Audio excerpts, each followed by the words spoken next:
Good morning, dear students. Today, let us learn the concept of fractions.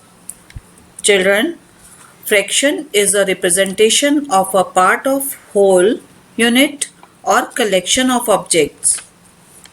Today, first of all, let us learn fraction as a whole. Children, you all must be having craft papers at your home. Today, we will learn this concept using craft papers only. This is a full sheet of paper, which is called one or whole.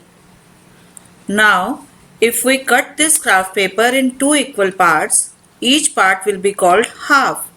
We can write half as 1 by 2. That is 1 above the line and 2 below the line. Students, you can see here how many halves join together to make a full sheet.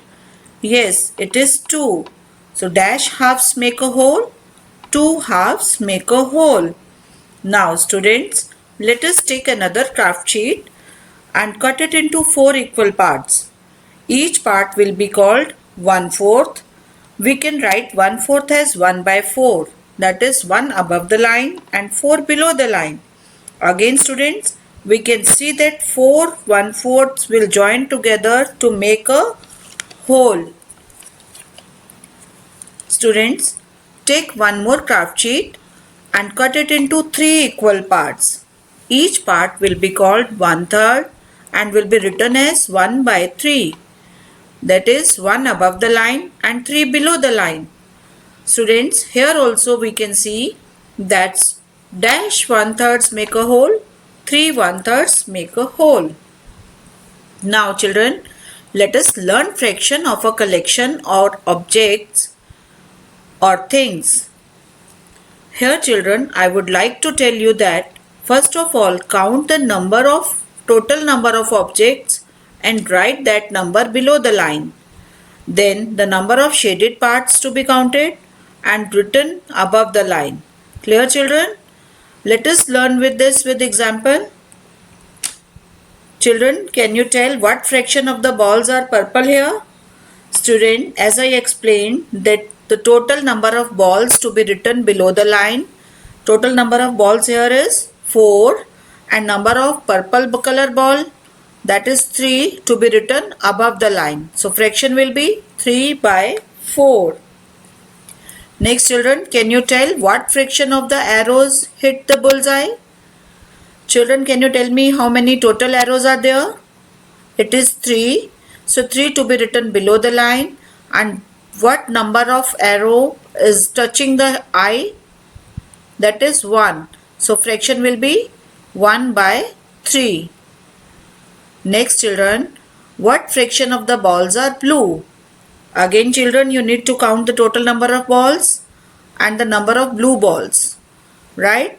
Blue balls are say 4 and total number of balls are 6. So fraction will be 4 by 6. Now children, let us learn how to color as per the given fraction. Here the question is color 1 by 2 of the given figure. Children, see here, we have been asked to color half of the picture. So we will divide the given picture in 2 equal parts. You can see a line in between. We have divided this picture in 2 equal parts. So out of the 2 parts, we can shade any one part. That will be our answer. This is 1/2 of the picture is colored. Next children, we need to color 1 by 4 of the given figure. Again children, you can see here we have divided the figure in 4 equal parts, and out of these 4 parts we need to shade one part, that is 1 by 4. Now children, it is revision time. Now read the question. What fraction of the balls are blue? Think children, how many blue balls are there and how many total balls are there? Yes, the answer will be 1 by 6. Next, what fraction of the fish have stripes? You need to count the total number of fish, that is 5. Then you need to count the fish having stripes, that is 3. So the fraction will be 3 by 5. Next children, what fraction of the pins are knocked down? Children, you can see how many total pins are here and how many pins are there, the fallen one. So the fraction will be 3 by 10. Thank you children. I hope this concept of fraction will be clear to you all.